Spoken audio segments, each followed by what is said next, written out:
Hoje nós estamos em Filipenses, capítulo 2. Lindo louvor. Parabéns. Deus abençoe vocês. Filipenses, capítulo 2. A sugestão da nosso manual de auxílio didático é até o verso 30. Vamos ler até o verso de número 18, por uma questão de aproveitar bem o tempo, que hoje é um dia muito cheio. Vamos lá então, todos prontos? E me emprestem a voz, o volume bem alto, calmo, compassado, juntos. Abra sua Bíblia fisicamente ou digital e acompanhe. Essa é a única hora que a gente não coloca o texto da Bíblia aqui, para cultivar o costume da gente ter algum lugar onde a gente olha a Bíblia e ler a Bíblia individualmente, tá bom? Vamos então, todos nós. Se há, pois, alguma exortação em Cristo, alguma consolação de amor, alguma comunhão do Espírito, se há entranhados afetos e misericórdias,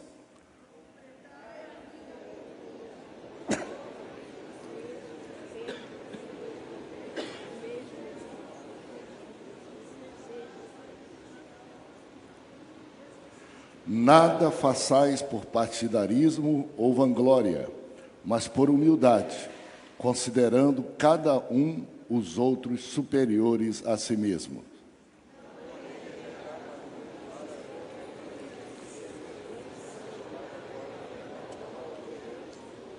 Tende em vós o mesmo sentimento que houve em Cristo Jesus.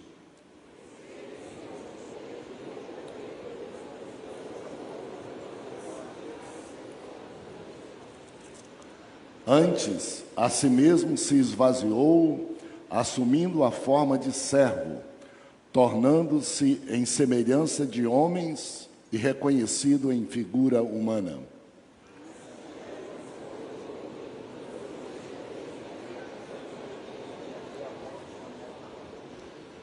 Pelo que também Deus o exaltou sobremaneira e lhe deu o nome que está acima de todo nome.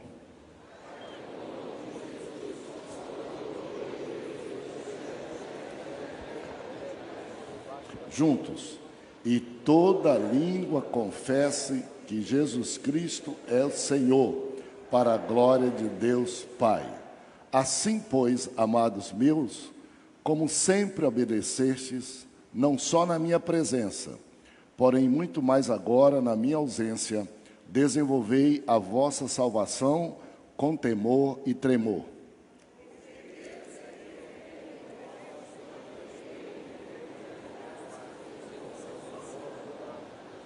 Fazei tudo sem murmurações, nem contendas.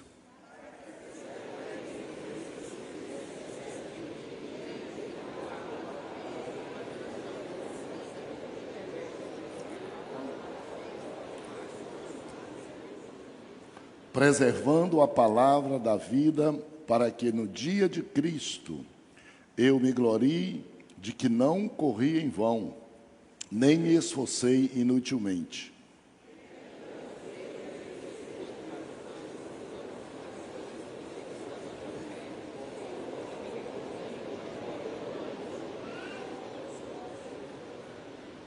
Juntos, 18.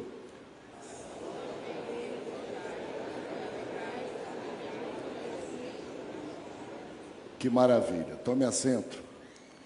Extraordinário. É muito bom ver vocês.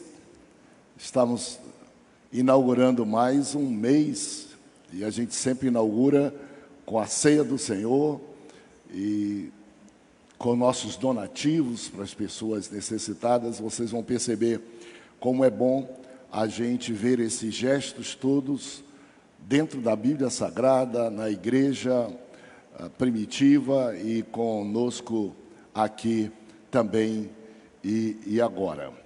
Antes que eu trate do texto em si, tem um videozinho que eu mandei para o pessoal, só para lembrar todos vocês.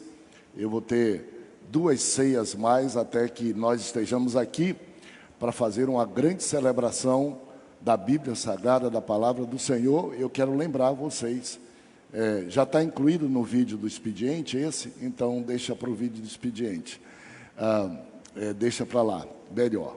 Vamos então, hoje, ao nosso estudo, que é do capítulo 2 do livro de Filipenses, e só para você não perder o hábito e costume, me empreste sua voz e vamos juntos limpar um pouco a garganta. Se eu perguntar para todos vocês hoje, qual é o assunto do nosso estudo hoje, a resposta é... Vamos de novo. Se eu perguntar para vocês qual é o assunto do nosso estudo hoje, a resposta é... Opa, nós ainda estamos divididos, estou percebendo. O assunto do nosso estudo hoje é Filipenses 2, acabou. E um subtítulo que a gente dá a esse estudo, uma síntese, é Vida Cristã em Unidade e Humildade. Quando você sair daqui 10 anos depois, você vai dizer, eu estudei a Bíblia e eu estudei Filipenses 2. Você vai esquecer vida cristã, unidade, nem se esforce para memorizar isso. Gaste todo o esforço que você tem para aquilo que vai durar com você, você vai sempre lembrar, e é o que importa para a gente. Por isso que em 7 anos, quem vem aqui domingo pela manhã, terá lido, estudado toda a Bíblia. E isso você vai levar para o resto da vida e para as futuras gerações, tá? Os subtítulos que se dá, duvido que você lembre e nem deve perder muito tempo com isso, senão com ler a Bíblia, entender a Bíblia, estudar a Bíblia, e nossa revista é uma ajuda, um auxílio para isso. Então vocês estão afiados, com toda certeza, até mais. Os nossos visitantes devem estar dizendo, nunca vi isso. A gente tem o título e depois a gente vai na Bíblia e vira as páginas e vê Gênesis, vê Apocalipse. No nosso caso, nós estamos estudando a Bíblia na ordem que ela é, na ordem que ela foi escrita, nos versículos como foram escritos, capítulo como foi escrito, admitindo que a Bíblia é desse jeito, ela tem sentido de ser desse jeito, e a gente não precisa ficar revirando ela toda, porque o ensino profundo está em a gente não ficar pulando para um lado e para o outro, mas dizendo o que essa passagem da Bíblia que eu leio quer dizer para mim, garimpando aonde tem ouro para ser garimpado. Então, o nosso assunto de hoje é Filipenses 2. Se a gente tiver que resumir isso numa frase, num título, o título seria A Vida Cristã em Unidade e Humildade. Vocês vão perceber que Filipenses pode ser resumido como sendo os ensinos sobre uma vida cristã com humildade, com unidade e humildade. De todos os 30 versículos da Bíblia, desse capítulo, o nosso escritor sugeriu como sendo o chave de tudo isso, que é o versículo de número 5. Texto áureo, chamado que é texto de ouro, verso-chave. Vamos ler junto, então, qual é o texto áureo?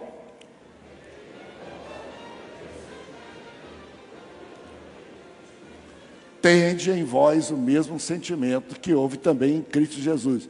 Já estamos quase que findando o nosso estudo, porque sabendo que é aí, Filipenses 2, que nós vamos falar sobre unidade e humildade. E vem um versículo dentro desse capítulo, veja que dentro do capítulo dizendo, tende em vós o mesmo sentimento que houve em Cristo Jesus. Matou a charada. Ou seja, nossa referência é Jesus, e para vivermos em unidade, nós temos que ter o sentimento que ele teve. No mínimo parecido com o sentimento dele, para promover e viver em unidade e em humildade. Esse é o exemplo do Senhor Jesus. Agora, cada um de nós vai sair daqui levando pensamentos e verdades para a sua vida. Tomara que você tem a oportunidade de praticar, mas há uma sugestão de uma verdade prática para todos nós aqui. Vamos ler juntos, os que estão muito mais longe talvez não consigam ler. É provável que você tenha adquirido para ter na sua casa. A revista hoje não esteja na mão, está em casa, não é problema nenhum não, mas é bom você ter, porque ajuda muito esse nosso estudo, por isso que a nossa igreja produz isto aqui. Vamos lá então, verdade prática.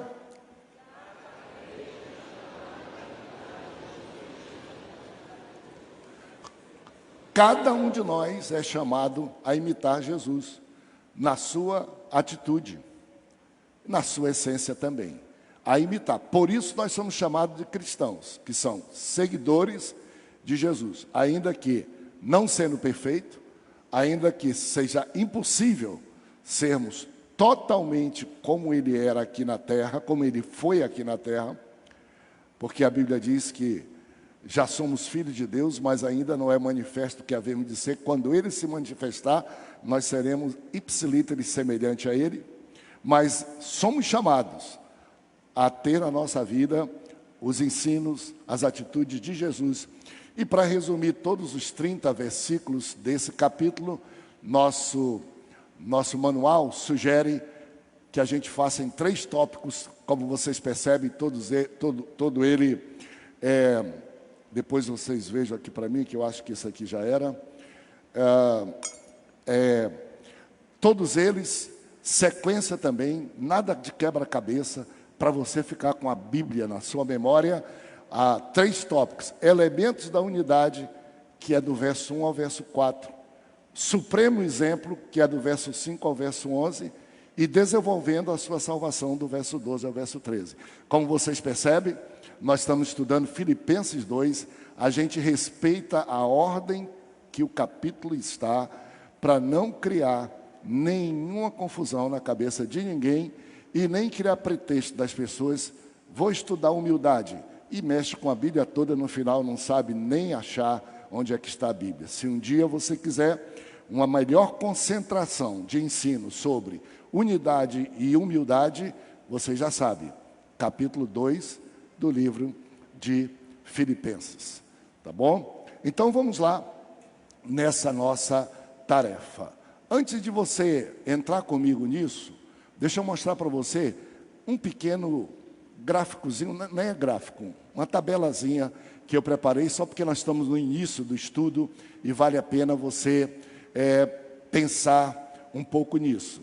Nós estamos estudando, nesse final de ano todo, 4 livros da Bíblia. Nós vamos estudar Filipenses, Colossenses e 1º e 2º Tessalonicenses. São 4 livros da Bíblia, tá? Que nós vamos estudar. 4. E provavelmente você, antes de estudar, esteja assim: qual a diferença? Parece muito parecido. Não, eles têm como toda a Bíblia. Por isso que é bom estudar a Bíblia do jeito que a Bíblia é, teologia bíblica, porque a gente não discute temas, não discute ordem, porque está na Bíblia, é do jeito que está na Bíblia, não está na mão de ninguém para estudar. Vamos lá então, nós vamos estudar Filipenses, Colossenses, e aqui são 2, 1º e 2º Tessalonicenses, tá? Qual o tema principal de Filipenses? É alegria. Não só no sofrimento, mas o tema é alegria. No próximo domingo que eu vier, eu ainda vou tirar o sofrimento, porque às vezes nós temos o sentido de autocomiseração, né? Alegria só no sofrimento. É claro que se a alegria existe também no sofrimento, é porque ela é muito legítima. Mas o assunto de Filipenses, tema principal é a alegria. De Colossenses é a supremacia de Cristo. Supremacia de Cristo sobre natureza. Vai ter a cópia aí, essa epístola é muito boa sobre isso. Sobre seres espirituais, sejam eles qual forem, do mal ou do bem, a superioridade de Cristo. A superioridade de Cristo na igreja, que ele é o cabeça da igreja, é a prioridade da igreja. Nessa carta, nós estudamos sobre a supremacia de Cristo. E Tessalonicenses, capítulo 1 e 2, é volta de Jesus. vinda de Jesus. Cada um deles tem um capítulo, um versículo que você já citou, que você gosta muito, esteja atento, porque vai ser muito legal. Qual é a ênfase? Cristo, exemplo de humildade e de alegria, em Filipenses. Em Colossenses, Cristo, cabeça da igreja e a plenitude de todas as coisas, acima de todas as coisas. Qual é a ênfase de Tessalonicenses? Cristo, Senhor, que voltará em glória. Qual a palavra-chave? Alegria para Filipenses, plenitude, soberania para Colossenses e Tessalonicenses, esperança da volta de Jesus. E qual é, mais ou menos, o tom da escrita, do coração do escritor, do autor?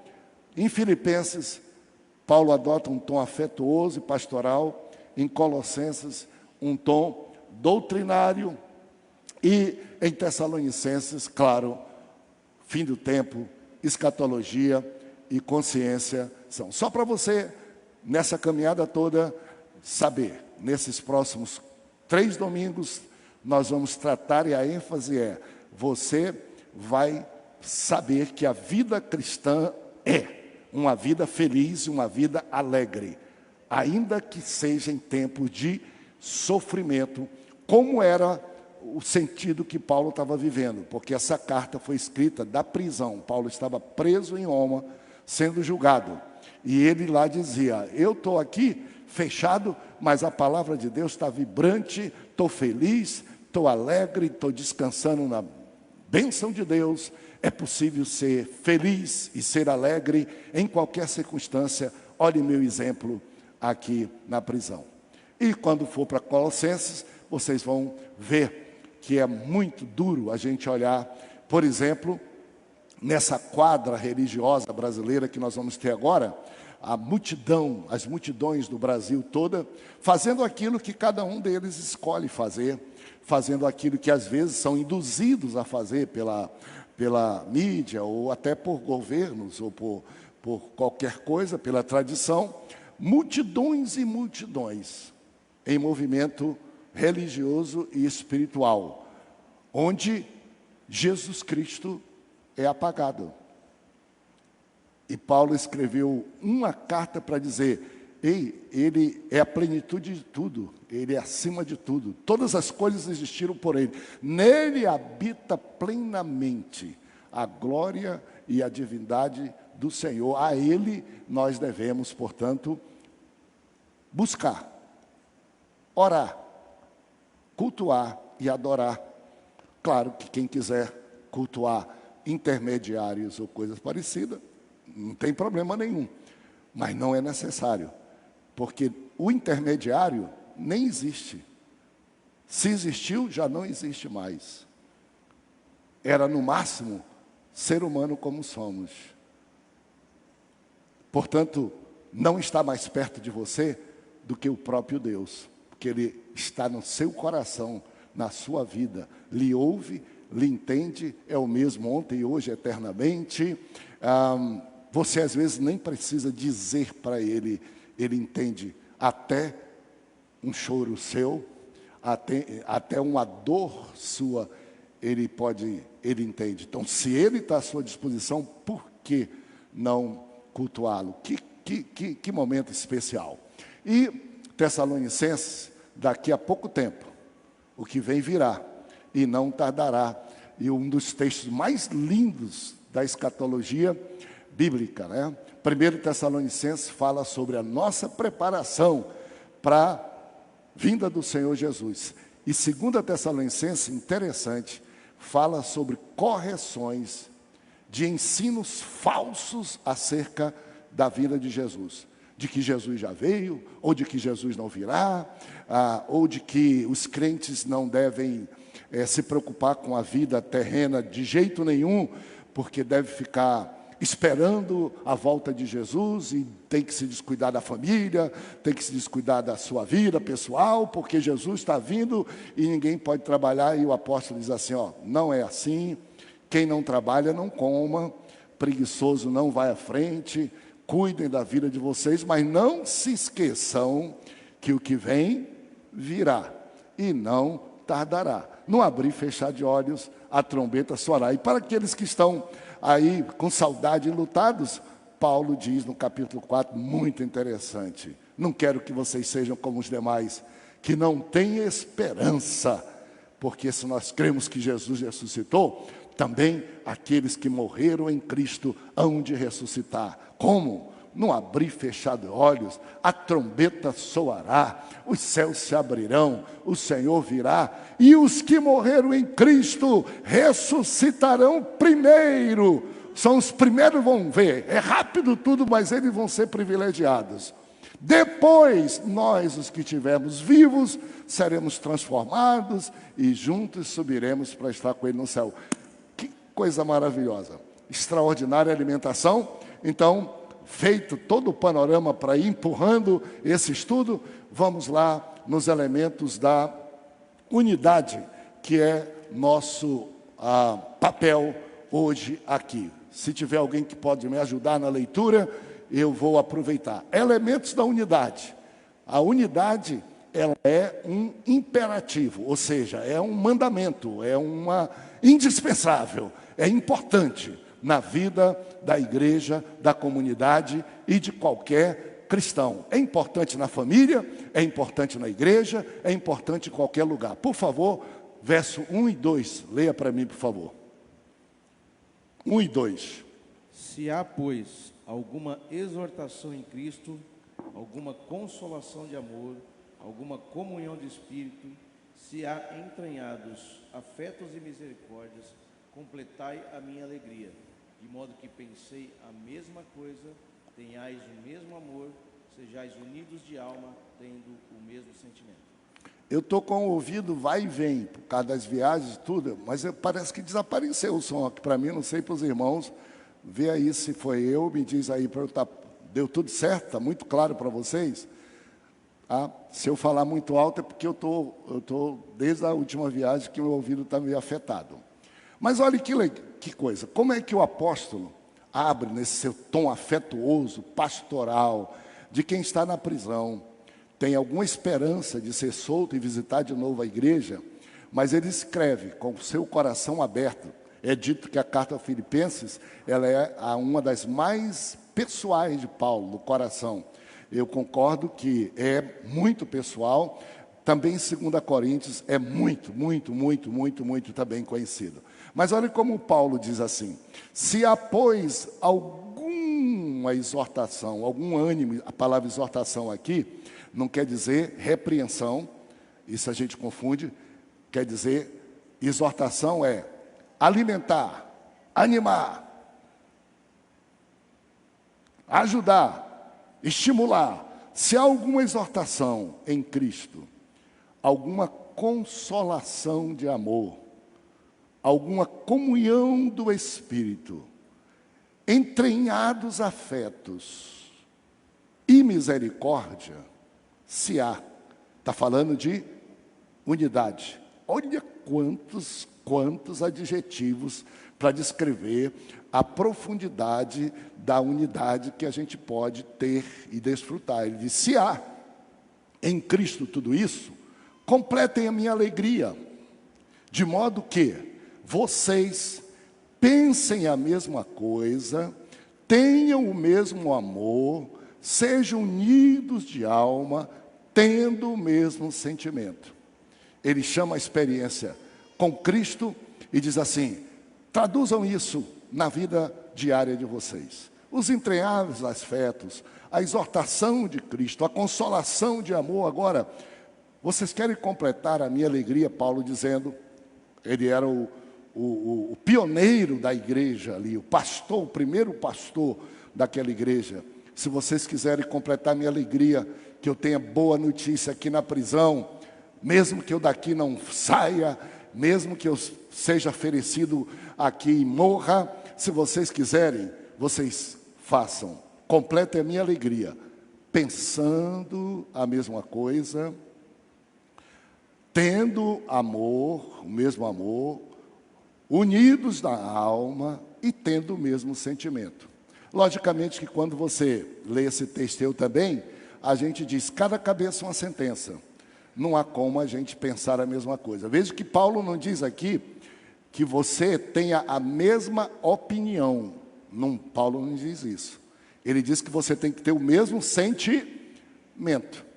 Escute bem, porque no textuário, olha o que diz o textuário: tende em vós o mesmo sentimento que houve em Cristo Jesus. Quando nós nos tornamos cristãos, nós recebemos a mente de Cristo. Nós podemos ter opiniões diversas. Nosso universo é diferente, mas nós temos que pensar nas coisas de Deus, da vida, da igreja. Nós precisamos pensar igual. Nós precisamos abrir mão das nossas opiniões, senão não vai existir corpo de Cristo, não vai existir família, não vai existir casamento, quando o que a gente acentua é a opinião que a gente tem acerca de um pensamento, ou a opinião que a gente tem acerca de um sentimento, e nós queremos fazer o mundo girar em torno só da nossa opinião. E nós não nascemos só, nem nasceríamos, temos pai e mãe, e nós não vivemos só, temos filhos e temos parentes. Então, o que Paulo está dizendo aqui para ninguém sair fora não é: vocês podem ter a opinião que vocês quiserem, individualizados, mas sejam práticos na prática. Mantenham a opinião de vocês sob controle para não esquartejar, dividir, matar a comunhão que deve existir nas comunidades, nos grupos, começando pela família, passando por outros e na igreja também. É possível ou não é possível? É. Eu tenho a minha opinião, mas eu pego e digo: mas eu tenho a mente de Cristo, eu vou ter o mesmo sentimento que houve em Cristo Jesus, e se eu olhar para Jesus, não tem como não haver unidade e comunhão na igreja, se nós submetemos a nossa opinião. Opinião quer dizer o que eu penso, individualizado de alguma coisa por mim mesmo, que provoca fissuras, feridas. O apóstolo diz: se há alguma alegria, tem o mesmo sentimento, misturado com o amor. Quando a gente coloca o amor, aí a gente consegue manter paz no casamento, manter paz na família, paz na vida da igreja. Quanto maior for a comunidade, mais problemas haveria. Tem gente que vive pensando que ela vive no mundo sozinho e que tudo tem que ser como ela pensa. Minha opinião é que vale. Na Bíblia Sagrada, o ensino é diferente. Se você quiser ser feliz, ter uma vida cristã feliz, tenha amor, tenha sentimento, como teve Cristo Jesus, e prime pela comunhão e pela unidade onde você estiver. Deixa eu dizer para você uma coisa: eu não promovo, eu não faço a unidade. Tentem para isso. O máximo que eu posso fazer é cooperar para ela, ou cooperar para destruir a unidade. Porque a unidade da igreja ou da família, e a comunhão da igreja e da família, é decisão de Deus. Onde Deus está, tem comunhão e tem unidade. É posição divina. E aí é que eu queria que você pensasse um pouco. Quem imagina: eu posso promover ou despromover, você está pensando demais, você não consegue. Nem na igreja, você pode, quando muito, você mesmo, porque se você quiser ser muito opinioso, pode ser que os que estão ao seu redor digam: deixa ele, isola ele, deixa ele. E sem quem for sábio, se não puder lhe ajudar, pelo menos se protege do veneno seu. Então, compreensão, unidade, comunhão e amor em qualquer coletividade é valor divino. A igreja do Senhor existe para viver em comunhão e unida, ponto. Quem quiser atrapalhar essa comunhão, se vire, vai um dia bater com quem promove e é dono da comunhão. Quem quiser colaborar com esta comunhão, vai também um dia comparecer com aquele que é o Senhor da comunhão. E a Bíblia diz: bem-aventurados os pacificadores, os que promovem a comunhão, porque serão chamados filhos de Deus. Então você pode querer ser totalmente individual, mas a comunhão é divina, é decisão divina. A gente só ajuda ou prejudica, e prejudica um pouco, porque quando a gente prejudica mais a gente mesmo, porque a comunhão vai prevalecer. É compromisso divino. Deus está para ela, e na igreja muito mais do que isso. Então, isso é um imperativo. Imperativo quer dizer, é um valor definido. Na linguagem nossa é cláusula pétrea de Deus. Quem quiser viver no corpo de Cristo, tem que viver em comunhão com Ele e com os irmãos. E vai aí crescendo e administrando seus ímpetos tão grandes. E a comunidade não pode bater palma para quem gosta de ser ovacionado porque pensa diferente. Tem gente que coloca fogo, não é, no circo, quando chega um irmão: eu sou assim, eu sou assado, tal, e ainda bate. Esse irmão vai cair num abismo. E que se caia, não caia com a tua ajuda, com o teu aplauso, pelo menos ora por ele, abraça, ajuda, não aplaude desatinos de ninguém, porque no final será desatinos contra Jesus, o corpo de Cristo, ou com a família, ou com todos mais. Vamos para frente? Humildade, verso 3, por favor. Nada façais por partidarismo ou vanglória, mas por humildade, considerando cada um os outros superiores a si mesmo. Não tenha cada um em vista o que é propriamente seu, senão também cada qual o que é dos outros. Alguma novidade? Gente, os conceitos bíblicos, eles são absolutos. Absolutos, quando digam, você pode até querer agir de outro modo, dizer: vou experimentar outras formas. Não gosto muito de obedecer nem a Bíblia nem a Deus, mesmo que esteja certo e que vá dar certo. Aí você tenta, quebra a cara, no final você vai chegar onde a Bíblia, que é a palavra de Deus, não muda, e a verdade. Isso pode ser em relação à ciência, pode ser o que for. Nós temos uma briga feia entre fé e ciência, e os cientistas, e quem estuda diz assim: eu acredito na ciência, eu acredito na ciência. E quando a gente discute daí, diz: vamos fazer segundo a ciência. Na verdade, a gente deveria, se fosse um pouquinho mais evoluído, até intelectualmente, dizer: vamos fazer conforme Deus pensa que é perfeito e sabe. Vamos fazer, vamos procurar ver se tem alguma coisa que Deus deixou já dito, para a gente não perder muito tempo até descobrir qual é a verdade e qual é a ciência. Existe uma frase boa, e aí para os estudantes, novo que tem aqui: Deus é a verdade, a sua palavra é a verdade, e a ciência é a busca da verdade. Se estuda na universidade para tentar aprender e chegar na verdade. A gente não faz essa briga toda porque deixa. A Bíblia diz, em Eclesiastes, que Deus deu essa missão aos homens para que eles se ocupem, para que eles descubram, para que eles possam compreender um pouquinho daquilo que Deus fez, porque Deus, não vão compreender nunca tudo. Porque se compreendessem tudo, seriam deuses. Então estuda 10 anos, 20 anos, para descobrir que existe uma lei da natureza, para descobrir que existe um elemento químico, para descobrir alguma coisa. Quanto a palavra de Deus é verdade. Você não vai duvidar comigo. Olha só, para mim, texto de ouro, uma concentração de ouro. Nada façais por partidarismo. 30% dos problemas estão resolvidos. Nada façam por disputa, nada façam por competição. Foi por competição, já vai ter 50% de problema com o outro que pensar e tiver opinião diferente.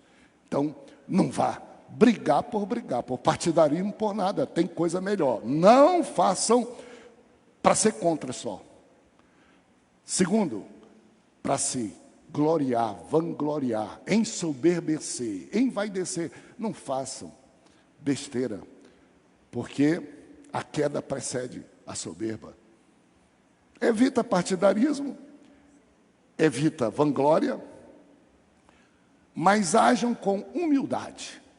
3 palavras.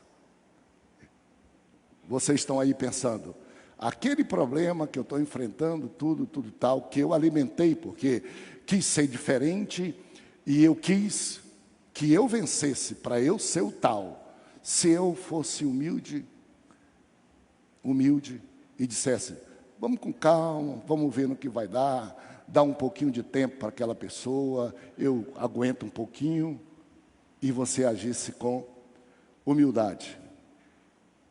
Com toda certeza, o problema estava resolvido ou diminuído muito, porque o combustível do partidarismo e da vanglória só incendeia, só queima, só destrói a humildade. Todos vocês aqui, eu tenho certeza que eu diria, já sabem o valor que existe se agir com humildade. Humildade é um pouquinho diferente de humilhação. Humilhação é quando terceiros provocam. Humildade é quando você se autocontém e não pensa de você mais do que você é e não espera dos outros o que eles não podem chegar. É um problema interno. Humilhação é em relação a terceiros que provocam para você. Humildade é virtude pessoal. Ajam com humildade. Atenção, já basta para solucionar, para a gente poder ter paz, unidade na família, no emprego, na igreja principalmente, na orquestra, no coral. Toda vez que vem um irmão cheio de razão, pastor, quem tem razão? Eu digo, você quer ter, tem. Aí o outro vem, pastor, e eu digo que também está com a razão. Eu disse, mas vem cá, o senhor está brincando com a gente? O senhor disse que eu tenho, ele tem, quem tem? Eu digo, nenhum de vocês dois. Se vocês quiserem continuar brigando, todos têm razão para brigar. Se quiserem resolver o problema, nenhum tem razão. É tão simples resolver o problema. Olha o que a Bíblia diz. Partidarismo, vanglória, humildade. Considerando os outros superiores a si mesmo. Acabou. Você pode até ser igual ou ter qualidade melhor do que o outro. Você entra por baixo, você entra pela média. Vão aparecer as suas qualidades no momento próprio. Porque quando as pessoas criam um problema com a gente, elas esperam serem respondidas no mesmo nível, no mesmo tom. Ou que você venha contrator por cima delas. Se você não vai no mesmo tom, não reage como a pessoa se preparou para fazer você, ela quer te destemperar, quer ver você ser igual a ela, e você vai com humildade, sem partidarismo, sem vanglória, e considerando, se tiver razão, que prevaleça ela se tiver razão. Mas se não tiver, eu estou calmo aqui, tranquilo aqui. Porque as pessoas querem reação no nível que elas esperam, inclusive o diabo. O diabo provoca para a gente pecar do jeitinho que ele quer. Mas Paulo disse assim, ó, quando o diabo tiver para querer derrubar vocês, considere-se morto para o pecado. Pecado bate, você pode bater, estou morto. O diabo não espera, não quer ver ninguém, ele quer ver você reagir e dizer, eu vou fazer, eu vou fazer isso que o diabo está me mandando. Que maravilha, gente, que comunhão perfeita, humildade, e superior. Nada tenha em vista o que é próprio seu, solicitude. O que é isso? Elementos que garantem a unidade. Mais uma vez, dizer para vocês aqui, o ser humano foi criado para viver em unidade, comunhão consigo mesmo e com Deus. Isso é regra divina. Que coisa maravilhosa.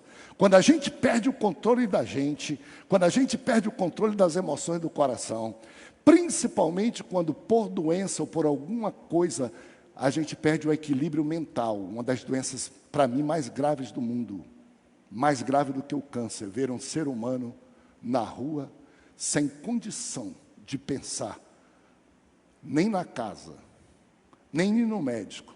Perdeu o controle todo. Perdeu todo o controle de si. Quando a gente perde o controle da gente, é um sinal de alerta. Precisa ter cuidado. Precisa buscar Deus. Se for preciso, precisa buscar médico. Se for preciso, precisa buscar remédio. Se for preciso, precisa se hospitalizar. Deus não é nada contra isso. Mantenha a unidade e a comunhão com você mesmo. A pior delas é a gente não ter paz, aflição, a mente de um jeito, viaja de todo jeito, o coração de outro jeito. É muito bom ter paz. Não tem dinheiro que pague.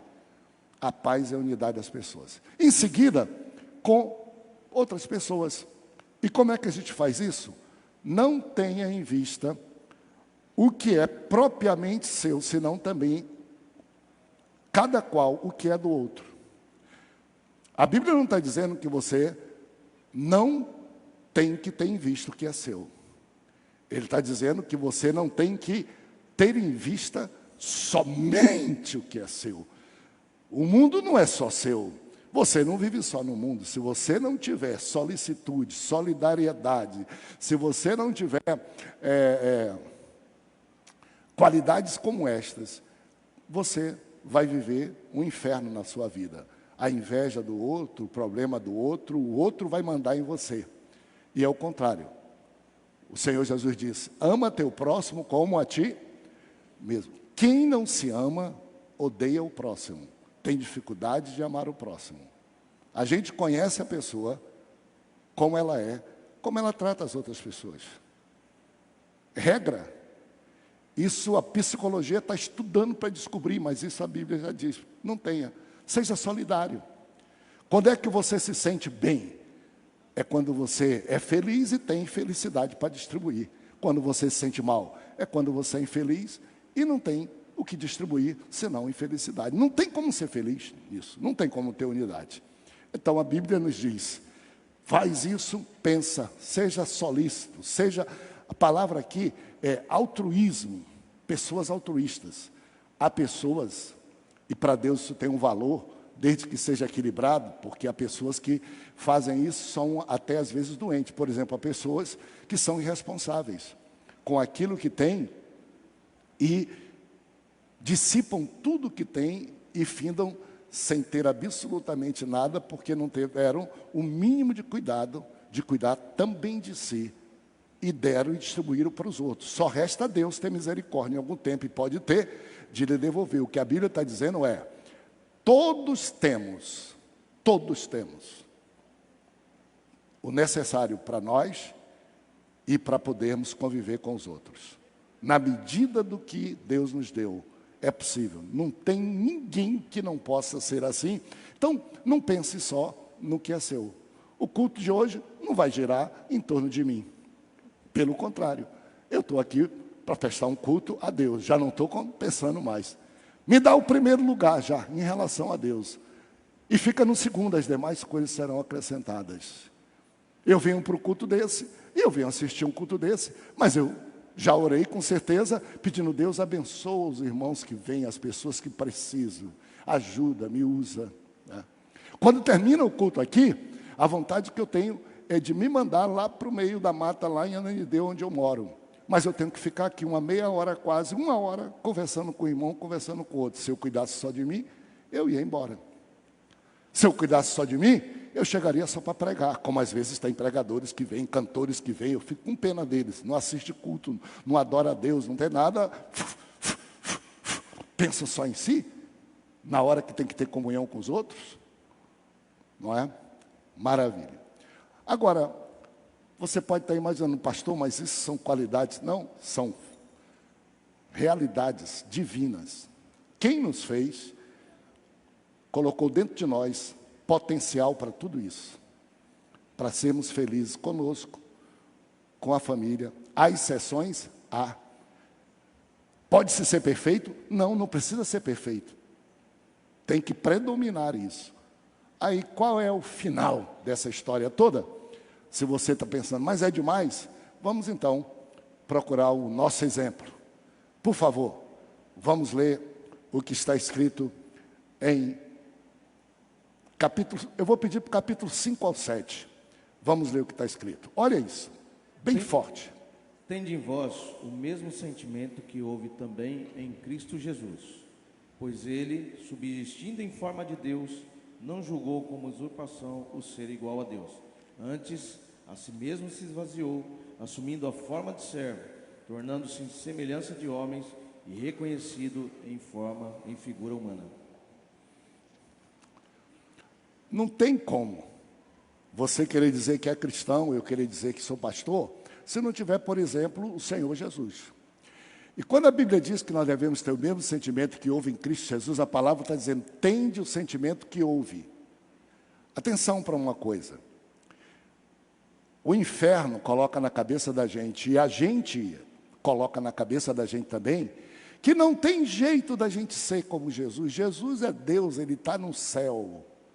Mas o que a Bíblia diz, tende vós o mesmo sentimento que houve em Cristo Jesus quando estava aqui na terra. Enquanto eu estou na terra, o exemplo de Jesus para mim é quando Ele estava na terra. Eu não posso me comparar antes dele vir à terra e nem Ele está no céu. Por isso que a Bíblia diz, nós já somos filhos de Deus, dá para a gente seguir os ensinamentos de Jesus, que Ele ensinou e Ele praticou aqui na terra, e muita gente pratica e caminha com Jesus, o nome deles chama-se cristãos, é tanto que os incrédulos dizem, eles são cristãos, porque eles seguem Jesus na terra. E a Bíblia diz, mas vocês não são perfeitos ainda não é manifesto que vocês devem ser, porque quando Ele se manifestar, aí sim, nós seremos transformados em novo corpo espiritual e nós seremos como Ele é agora. Aqui na terra é como Ele foi. Por isso nós temos cansaço, por isso nós temos fome, por isso nós temos adversários, por isso nós temos incompreensões, por isso nós temos provocações, por isso nós temos vontade. Imagina só Jesus, um certo dia Jesus pegou um azorrague e meteu a chicote em todo canto, todo mundo. Mas Jesus ficou com raiva. Mas ele viveu 33 anos para uma vez se indignar, até para ver que ele era humano e que é possível se indignar. Mas não era assim a vida dele toda, não. A vida dele é, venham a mim, quem está cansado, sobrecarregado, eu alivio, eu ajudo, eu entendo, eu perdoo, eu faço. Tem uma hora que o ser humano pode, mas não pode ser predominante esse comportamento. Tende o mesmo sentimento que houve em Cristo Jesus. Pronto, esse é o padrão. Toda vez que você ou pensar em exagerar-se, ou por um incidente de uma personalidade você já exagerou, pense um pouco, reconsidere. Se pensar antes, evitará fazer o errado. Se pensar depois, peça perdão primeiro a você. Ei, Samuel, ei, Espírito de Deus, me perdoa, eu agi errado, eu não quero continuar agindo assim. Continua me ensinando, continua fazendo eu cair em mim. E, se preciso, e às vezes e quase sempre, peça desculpa a outra pessoa. É um exercício. Na próxima vez você já estará muito mais preparado para não fazer e repetir as mesmas histórias, porque você cuidou. Quem confessa e deixa, alcança misericórdia e fica melhor preparado para não fazer de novo. Quem não confessa e deixa, não alcança misericórdia e fica do mesmo jeito, ou pior um pouquinho, para fazer o que for necessário. Então, mesmo sentimento que houve em Cristo Jesus. Qual foi o sentimento que houve em Cristo Jesus? Ele, sendo Deus, não julgou por usurpação o ser igual a Deus. Olha o sentimento de Jesus. Antes, a si mesmo se esvaziou, assumindo forma de servo. A palavra, em outra tradução da Bíblia, se humilhou. E tem aqui, tornou-se como servo. Tomou semelhança humana. Foi reconhecido em figura humana. Que aparente humilhação e degradação de Jesus. Quando nós, a Bíblia está dizendo assim, quando nós procuramos fazer alguma coisa, que às vezes não é o que nós merecemos, não é o que a gente pensa que merece, mas é para resolver uma situação, e a gente tira por menos, a gente se esvazia de coisas, interesses e direitos que tem, nós estamos tendo o mesmo sentimento que houve Cristo Jesus. Não é? A si mesmo se humilhou, olha a palavra humildade, tornando-se obediente até a morte e morte de cruz. Coloca de novo aqui para mim, olha só, é um imperativo, a paz e a comunhão, precisa de humildade, precisa de solicitude. Jesus, exemplo, imperativo de Jesus. O mundo foi criado, Deus criou, eu criei com meu Pai. Imperativo, ainda que o homem seja obstinado e eu pudesse ficar aqui intocável na minha glória, eu vou humilhar. Eu vou ser solícito. Eu vou para o meio deles. Eu vou descer o nível. Eu vou fazer o que só eu posso fazer para ajudar, para salvar, para abençoar. Pode ter certeza que quando você entra num flagrô de problema, de atrito, de tudo, você olha e diz assim, caramba, eu vou me nivelar a todas essas pessoas que querem que eu entre do mesmo jeito. Porque a Bíblia diz que quem é espiritual, haja como espiritual. E quem levar alguma pessoa ao arrependimento, cobriu multidão de pecados e abençoa a pessoa. Não importa se eu prevaleci, importa se eu pacifiquei, importa se eu colaborei, importa se eu ajudei. Jesus disse, não tem problema, eu vou. Agora, eu queria fazer uma pergunta para vocês. Jesus deixou de ser Deus porque se humanizou e veio à Terra e fez o que fez? Não. Você deixará de ser você, se você, para ter comunhão, para ter unidade, para ter paz na família, você fizer alguma coisa que não parece muito com o seu ego, o seu eu, sua vanglória, você não deixa de ser você. Pelo contrário, você se enobrece sendo você como Jesus. Olha o que a Bíblia diz, qual foi o resultado do sentimento de Cristo, da obediência de Jesus. Verso de número 9. Olha só. Leia para mim bem forte. Pelo que também Deus o exaltou sobremaneira e lhe deu o nome que está acima de todo nome. Para que ao nome de Jesus se dobre todo o joelho nos céus, na terra, debaixo da terra, e toda língua confesse que Jesus Cristo é o Senhor, para a glória de Deus. Quem é que recebe? Isso foi em relação a Jesus. Eu acho esse texto extraordinário. E claro que na igreja nós temos esse texto como a questão da soberania. Diz a Bíblia, Deus lhe deu um nome que é sobre todo nome. Aí, minha gente, o nome que ele tem, que é sobre todos os nomes, e que todos na céu e na terra se dobrarão, é porque ele se esvaziou, é porque ele se humilhou, é porque ele promoveu a paz, é porque ele promoveu a unidade, é porque ele foi obediente, é porque ele foi solícito e altruísta, que ele deu a própria vida. Eu dou minha vida para resgatar essas pessoas. Não vai me fazer falta, não vou deixar de ser Deus, e eu ainda vou abençoar essa pessoa. Não merecem! Não merecem. O salário do pecado é a morte. Já poderiam todos para o inferno. Mas a Bíblia diz, Deus prova o seu amor para conosco pelo fato de Cristo ter morrido por nós quando nós éramos inimigos, adversários. Aí vem o nome. Deu um nome que é sobre todo o nome. Deixa eu perguntar para vocês. Aqui na terra, quem é que ganha um nome melhor? Que ao final de tudo as pessoas reconhecem. E às vezes não. Mas também não importa reconhecer. Mas que sai de qualquer problema, de qualquer dificuldade, ou evita a dificuldade, sai em paz, como Jesus saiu. Ainda que pareça ser prejudicado, na cruz, cravado todo, mas paz. Ministrou a paz. É quem é humilde, é quem é solícito, é quem perdoa.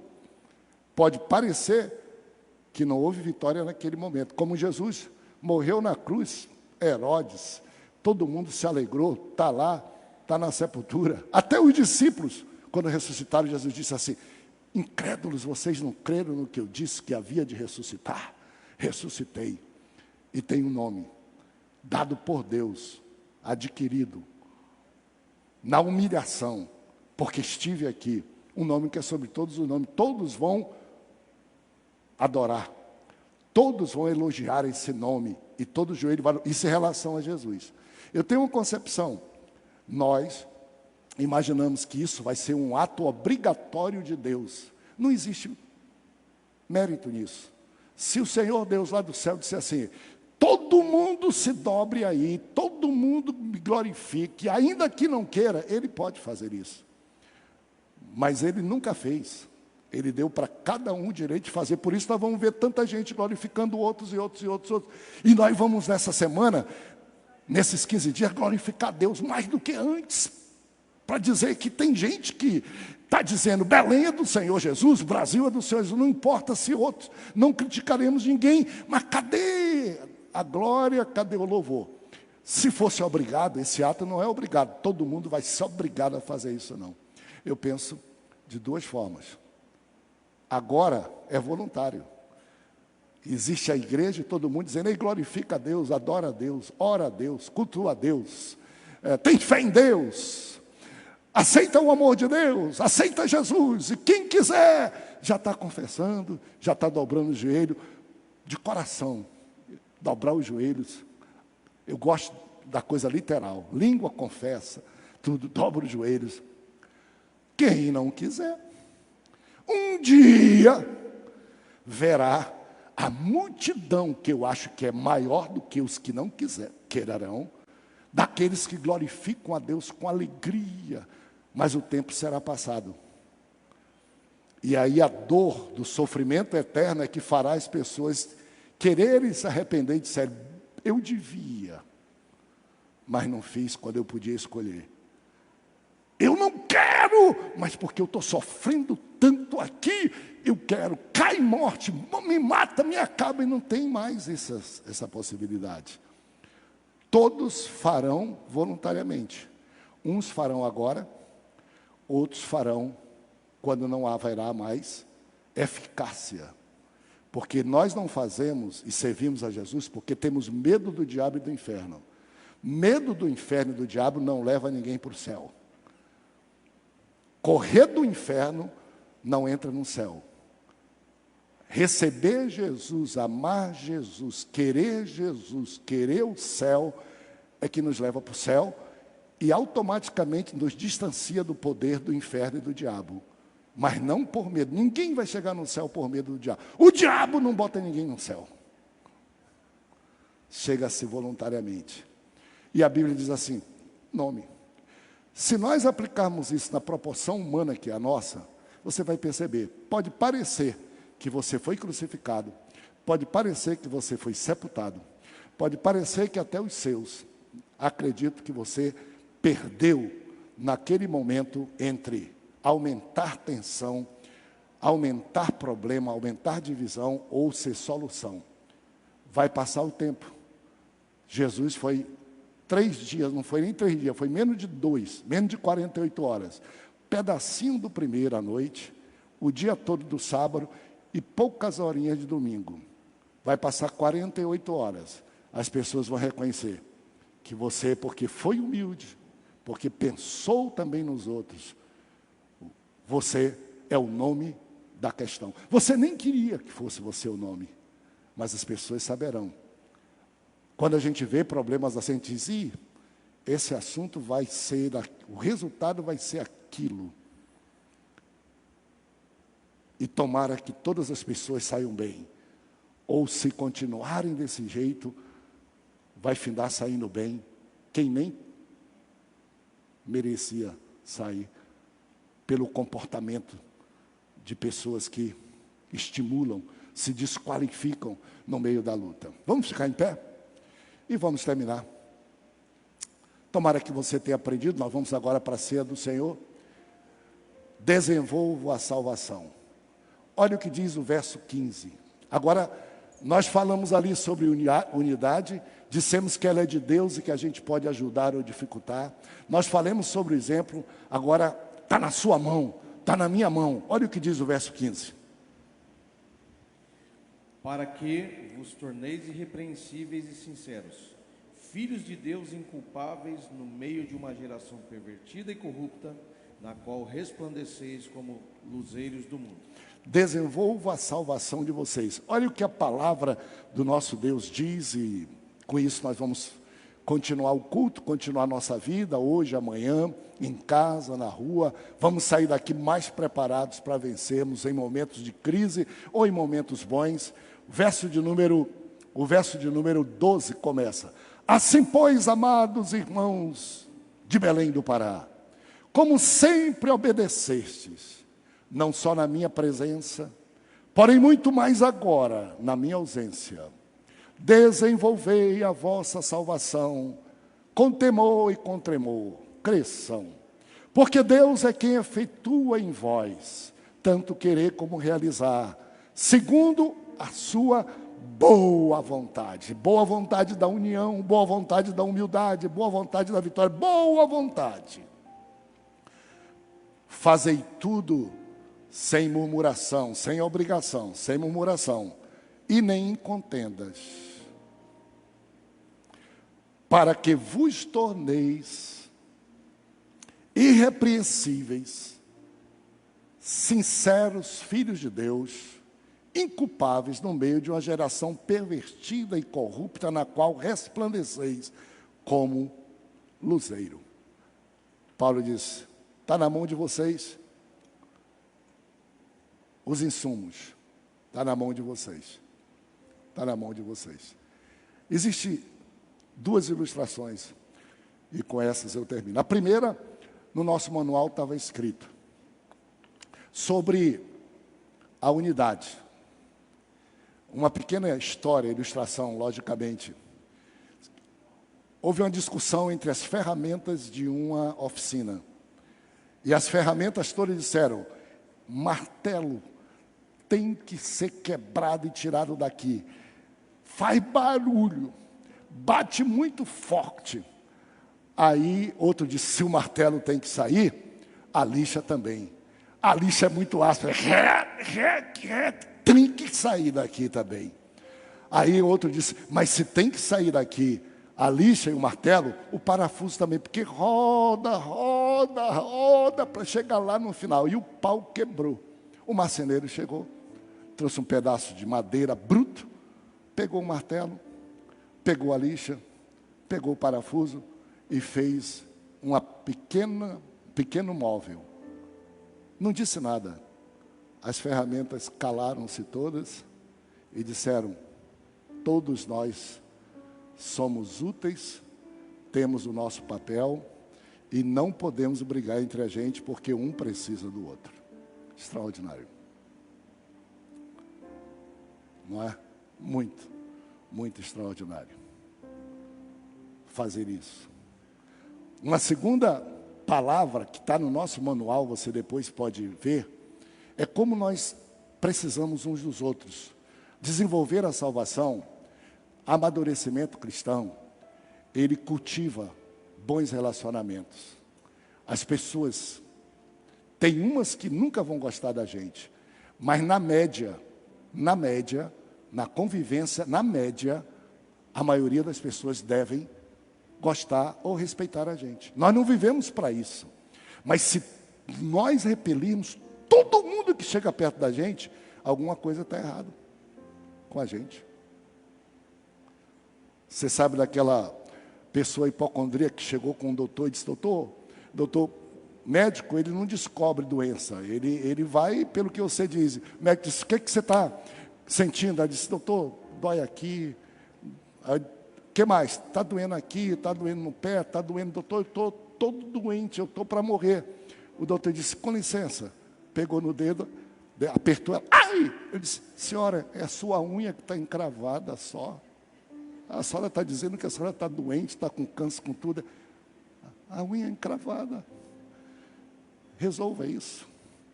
Resolva. Resolva você mesmo. Essa semana, eu recebi uma informação que não me preocupou demais, mas eu vou compartilhar com vocês. Eu sou pastor, sou brasileiro. Uma informação do Poder Data, ou Poder Data. do Poder 360. É um órgão de notícia e de pesquisa. Respeitado. Qual é a informação deles? Ele diz o seguinte, que 36% dos brasileiros apostam em bets, fazem apostas, outro pode dizer jogo, em bets.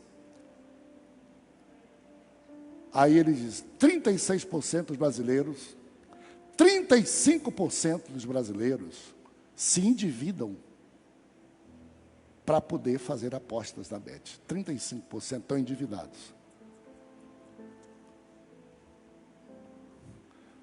Dizem eles, eu quero duvidar, mas não posso duvidar, que 36 dos brasileiros apostam, 35 se endividam. Atenção, 34% são católicos, declaram ser católicos, 41% evangélicos. Acima da média de brasileiros evangélicos apostando. Dizem eles que se endividam 35%, tanto de católico como evangélico. E eu não estou dizendo aqui para dizer que católico é pior e nem melhor. Pelo contrário, eu estou trazendo a estatística que diz que nós estamos feio na figura. É preciso dizer alguma coisa? Se a Bíblia diz que nós devemos desenvolver nossa salvação, e nós temos que cuidar do nosso testemunho para que nós brilhemos como luzeiro no meio de uma geração pervertida e mal, se é verdade isso, e pode ser que tenha manipulação, mas para mim hoje é verdade, surgiu agora, está aí, acabou, e eu sou pastor aqui para dizer para você, cuidado meu amigo, cuidado meu irmão. Sabe o que Paulo disse? Na minha presença, sobretudo na minha ausência. Ei, não é pastor que te leva para o céu, não é teu pai nem tua mãe. Desenvolva a sua salvação, você e Jesus, conversando com Ele, Ele te conhece, Ele sabe. Não fragilize muito o seu pensamento, não vá pelo caminho do mundo todo. Nós temos, eu não prego muito sobre isso, um dever imenso que o Espírito de Deus vai nos ajudar de como é que nós podemos usar a tecnologia de modo que não nos leve para o inferno, que não nos tire da presença de Deus, que não nos distancie de Jesus, que nós não sejamos, ao invés de luz e sal da terra, que a gente seja treva para essa terra. Todo crente antigamente sabia que era pecado, tinha disciplina, se soubesse que tivesse ido na loteria, no bicho lá, no outro dia vai ter ceia, não tomava ceia não tomava nada. Hoje em dia o mundo está maior, as igrejas estão grandes, nós não precisamos estar dizendo, porque cremos que você está desenvolvendo a fé, que você tem sentimento divino, que você não é perfeito. Eu não sei se o diabo está fazendo isso, manipulando, para desmoralizar os evangélicos, mas se for, obrigado por ter nos chamado a atenção, até quando ele quer fazer, ele ajuda, obrigado por poder estar dizendo isso, ou se realmente nós estamos dizendo, porque é de casa escondido, nós podemos fazer tudo, e aí pode fazer jogo e aposta do jeito que quiser, aí, não é por isso, a família está passando fome, está pedindo ajuda, está levando cesta básica, não está sendo abençoado porque não dá mais nenhuma oferta, porque tudo é para lá, diz assim, se eu ganhar eu vou dar oferta, se eu ganhar eu vou dar dízimo. Daqui a pouco, meu amigo, você está lá e dizendo assim, eu aposto, agora é a pornografia, agora é a imoralidade, porque eu estou aqui sozinho, e você pensa que você precisa ser insincero, e só deixar de fazer o erro, porque está na frente das pessoas. Você tem dois erros, tem hipocrisia, insinceridade e o erro quando a gente pensa, escondido, a regra é outra. De Deus ninguém se esconde. E quando a gente diz assim, eu preciso servir a Deus, é um bom padrão. Outro padrão, além de servir a Deus, eu preciso dar bom testemunho. É um padrão um pouquinho mais elevado. Você pode até dizer, eu tenho o direito de fazer uma coisa, mas se isso é mau testemunho para minha família, para o meu próximo, eu abro mão de fazer.